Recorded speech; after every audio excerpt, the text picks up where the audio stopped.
Hello, and welcome to a presentation by your counselors here at Summit Academy. Today we will be talking about stress and how to manage it. Stress can be defined as feeling worried, overwhelmed, out of balance, or not feeling your usual self. As a result, you may experience increased heart rate, heightened emotions, sweating, nervousness, or more. There are different types of stress. Good stress versus bad stress.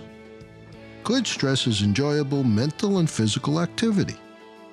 Good stress can be considered competing in sports, completing assignments, doing a dance routine, playing a musical instrument, writing a book, and more. These activities take work, energy, and may not be easy to do, though since most of the time they are pleasurable, it is considered good stress. Bad stress is unenjoyable mental and physical activity. Bad stress can be considered pressures or demands you place on yourself, pressures or demands placed on you from others, feeling overworked, experiencing conflict, feeling restricted, and more.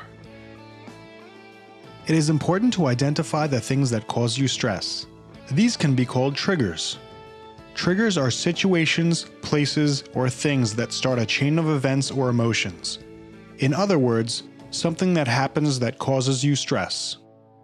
Common triggers can be considered unfair treatment by others, conflict, being challenged, having responsibilities, bad weather, and more.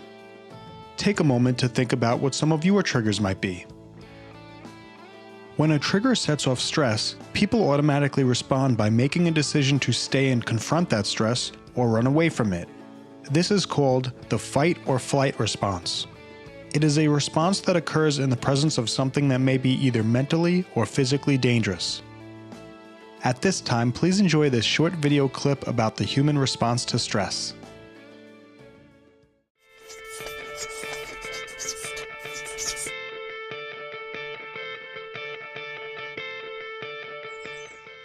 Watch this. One little piece of paper can have a remarkable effect. Stress is stressful. But if you understand a bit about what it is, you'll be better able to deal with it. First though, take a few deep breaths. In fact, do that anytime you feel stressed. It helps. Stress is a survival mechanism. When danger appears, it can get you out of trouble quickly. Your body crashes up the gears and throws all its resources into getting you moving. Your heart pumps furiously to increase blood pressure, glucose is sent to the muscles as a fuel injection, and you become totally focused on what psychologists call fight or flight. Thing is, this emergency state is only meant to last just long enough to get you out of danger. But here in the 21st century, we stress about different things, and for much, much longer. Your brain and body stay on red alert, and you'll be less able to think clearly, learn, or remember things. Take a few more deep breaths, because as you now know, stress is a physical reaction, and deep breathing helps to counteract its effects. So, what else can you do? Okay, top tips to reduce stress. First, get plenty of exercise. Let out all that locked up energy. Now, back to the problem. Get in control. Scope out the situation and how you're going to tackle it. Don't stress alone. Talk to someone. Socialize. And have a laugh. You can't laugh and quake with fear at the same time. Get down with nature on a big or small scale. And if your mind won't stop worrying, give it something else to do instead.